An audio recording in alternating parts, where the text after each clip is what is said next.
Welcome back to another episode of Max and Lee. This week we find ourselves in Panama City, where we are preparing for the ultimate border crossing of the Americas.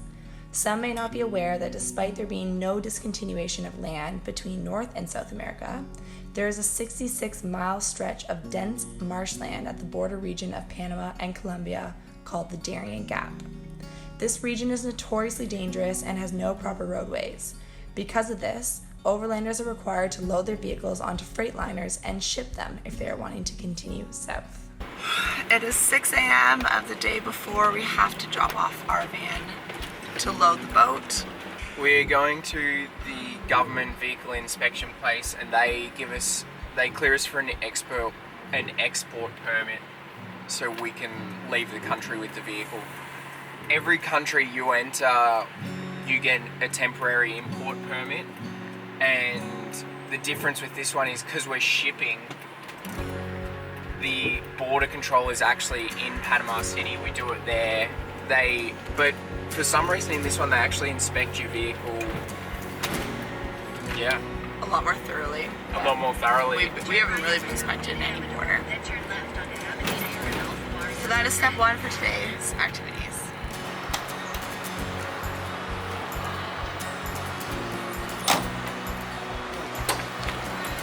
Okay, so, yeah, okay, I'll put this. So, once you get to the vehicle inspection place, you'll see everyone's got their hood popped.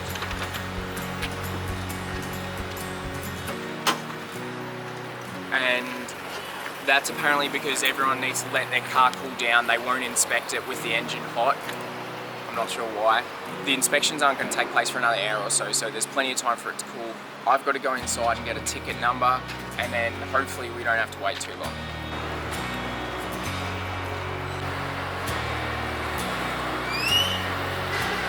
So normally the cool thing about having to wait to get errands done while your home is on wheels is you can make some breakfast in the back or make a coffee.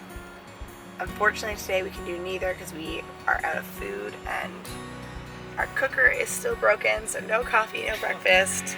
We have some bananas getting us through, but we're comfortable at the very least. Yeah. This is an added step for any dog owners traveling with a pet. Yeah, so after we get this done, we have to, as you saw yesterday, I took Oki to get his health certificate, and now today we have to take that health certificate to the dog exit visa location and apply for an exit visa for Oki as well. So often at the borders and things like that, there's really half the work is for us and half the work is for your dog if you're traveling with one. So just keep that in mind. If you want to travel with a pet, it's a little bit of extra work, it's a little bit of extra money, but well worth it in the end.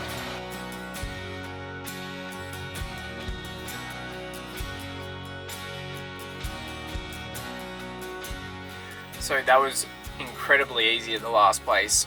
I think we had a really good run because we were the only ones organised for once and had all our photocopies, so we were first in line, and the guy literally just checked our VIN number of our vehicle, made sure it matched the paperwork that we gave him and ticked it off and said we have to return at 2 p.m. to pick up our forms, which is standard procedure. So now we are at the Ministry for Exportation for Oki. We have to go in there and get Oki's paperwork sorted so he's fine to leave the country. It's frustrating because we had to pay $36 to get Oki into the country, and we're only going to be here for a week, and then we may have to pay to leave as well, but that's generally the way it works. You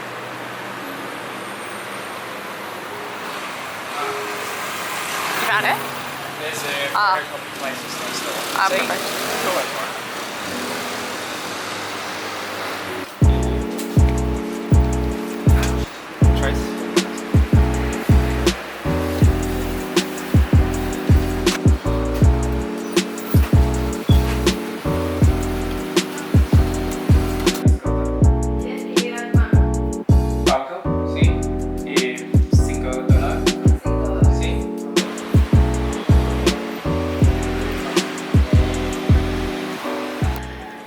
So Oki's paperwork ordeal just took us an hour and a half, and that consisted of going to the place, getting the number, filling out the form at a photocopy shop, going to the bank, paying the fee, coming back and getting Why are you smiling like that? I don't know, I'm just happy that it's done. And yeah, as usual, Oki's stuff took the longest. But yeah, so next up we have to go potentially get our computer fixed. Yeah. And yeah, next up's not like one necessary for shipping, it's just an extra because our computer's broken.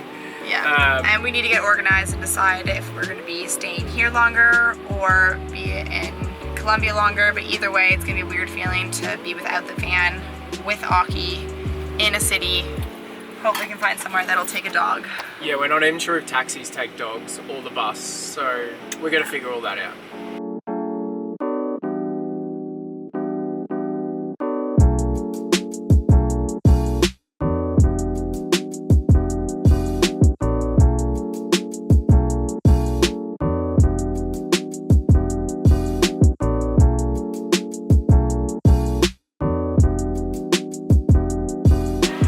So a rarity's happened and we've actually got our chores done sooner than expected. So we've gone to the Panama Canal because we want to check it out. There's so much history behind this place that we'll happily share a little bit with you. But the problem is they don't let dogs onto the viewing platform at the main tourist area, and they also try and charge $20 per person. That's a little bit much and we don't want to leave Oki in the car, so we're going to do a bit of exploring and see if we can find a bit of a alternative entrance where we can see the canal very well. As you can see beyond, we are crossing the Panama Canal.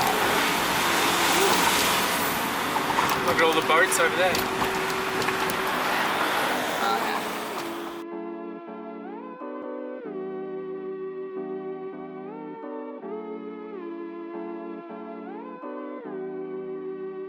The engineering of the Panama Canal was initiated by the French in the late 1800s. However, after many setbacks and casualties, they abandoned the project. In 1904, the United States took over and the canal was operating by 1914. It is estimated that 30,000 lives were lost in the process.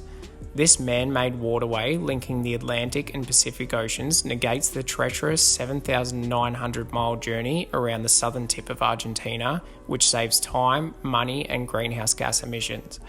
The canal has a series of locks which regulate water levels, allowing over 14,000 vessels to traverse through yearly.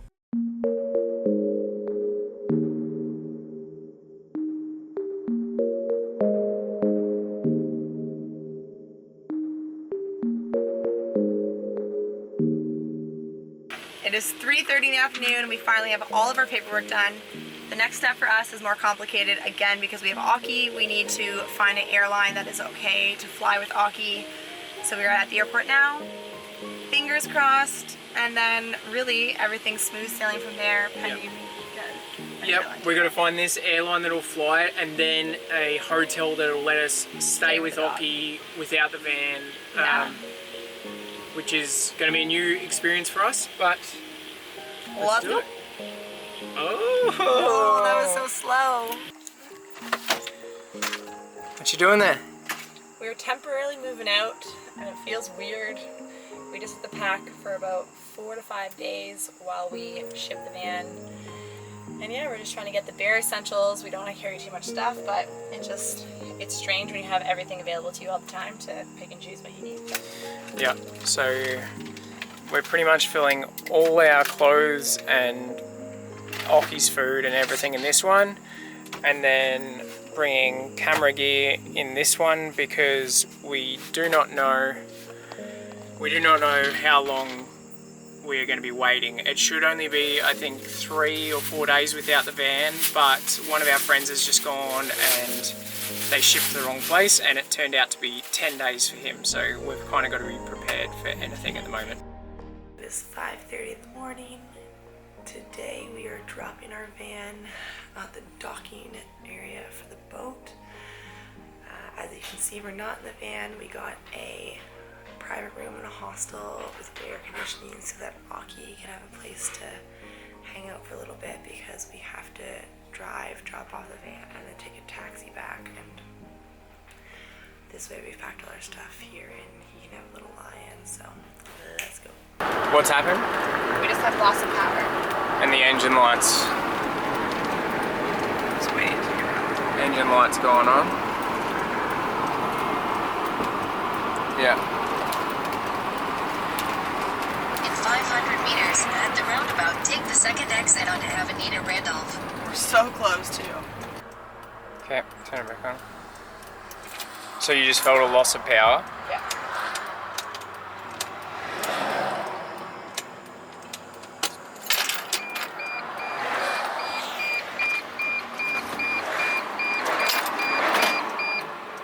Engine light's still on. Turn it off again. Oh man, this is frustrating. Like, I'm trying to think what it could be. Like, unless that wiring's come loose again in the front. I thought we'd fixed all the issues. This was the culprit last time, but it doesn't look like it's rubbing.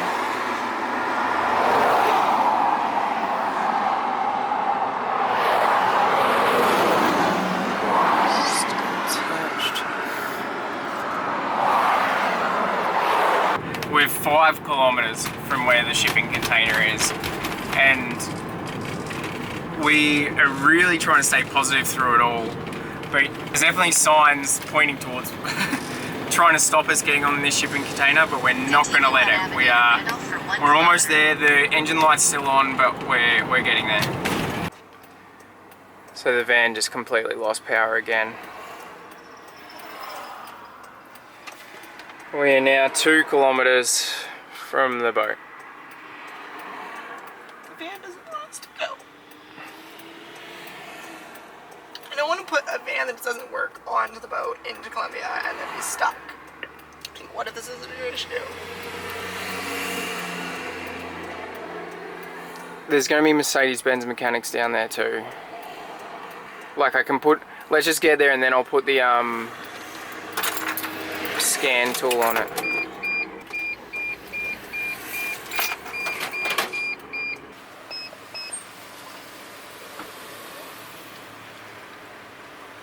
We're officially late for the shipping container. Lee is still getting the photocopies that we needed. Unfortunately, we missed a couple. The engine light is still on. I've checked the code. It's saying it's a circuit open, which is what happened with the faulty wiring before. So maybe, hopefully it's just a wire needs to be, fixed or soldered. And to top it all off, that the van is slightly too high. It's just because of our roof fan. If you look up here, I'm trying to take it apart at the moment. I'm gonna have to cut the wiring because I didn't leave enough slack. So I'm gonna have to cut the wiring, take the roof fan out, and then I'm gonna use our tabletop here I'm gonna put that tabletop across on top of the roof and then secure it from the inside with some plastic over it so no rain gets in.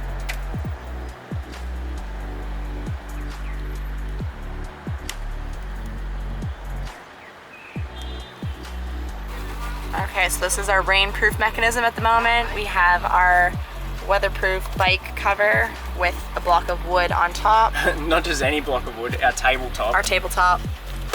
And at the moment, our neighbor is getting shipped on. Driven on to the container. They don't have a height issue, same height issue that we have going on right now. They're from the US, so interested to hear their story. All right, this is where we're at with our contraption. We're using all the eyelets in the van and pulling pressure on both ways so it's not gonna move, hopefully. I think that's actually pretty sturdy, like that can't go anywhere. Yeah. I'll jump up on the roof and show you from the top.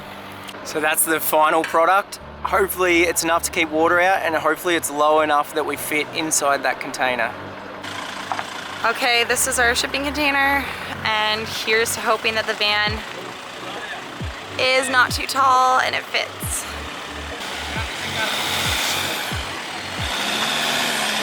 Hola.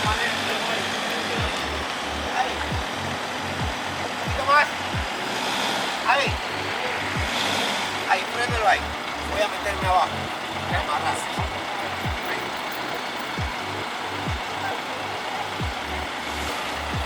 Huh?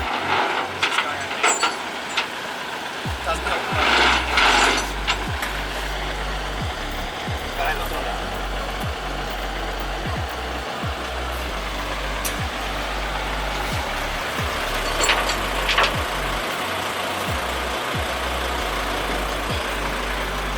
Van's now neutral and it's gonna get pulled back.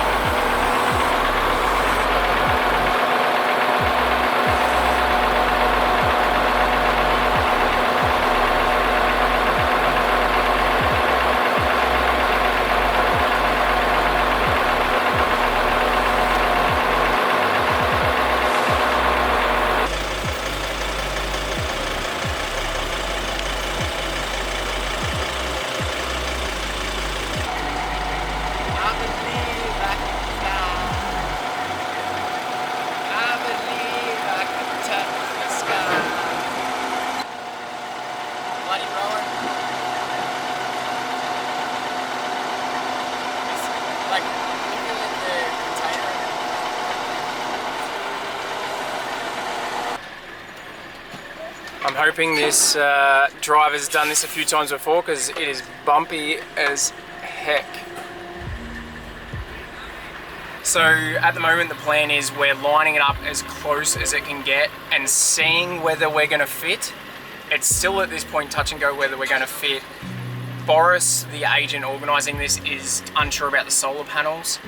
We can't really take those off, so it's going to be interesting. Our final option is to let the tyres, air the tyres right down to give us a little bit more clearance. Fingers crossed that'll be enough, because I'm not really sure what we're going to do otherwise. Woohoo! We made it in.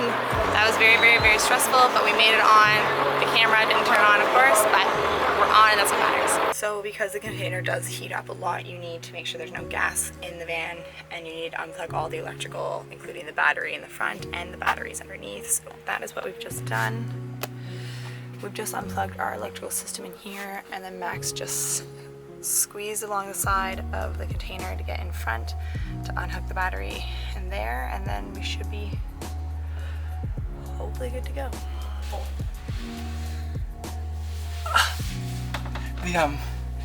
The shipping container sides are really hot.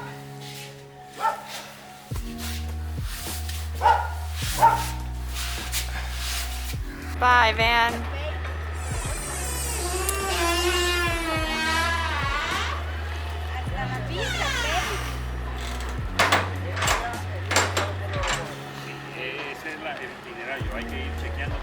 So glad we left on the air conditioning. It feels like it's like close to 40 degrees, especially in that shipping container.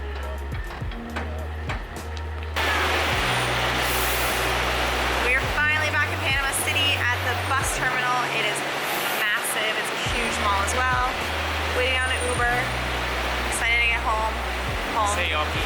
See Yaki and yeah, unwind after a big day, big couple of days. And that is a wrap for a hectic couple of days getting everything organized in order to put our van into the shipping container to send it off to Colombia. I think we're feeling a range of emotions at the moment. Nervousness, being excited.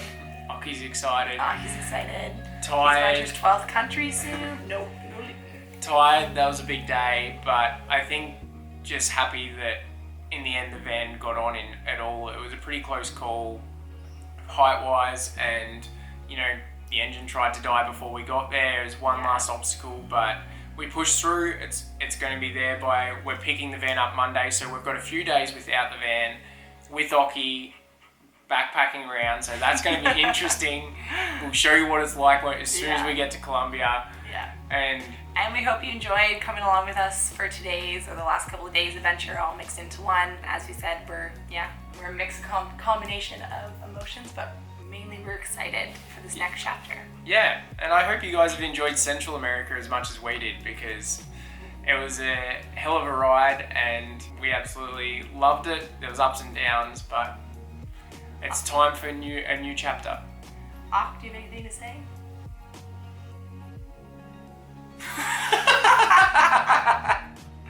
A man of few words. He's a man of few words. All right, guys. We'll see you next time. See you next time.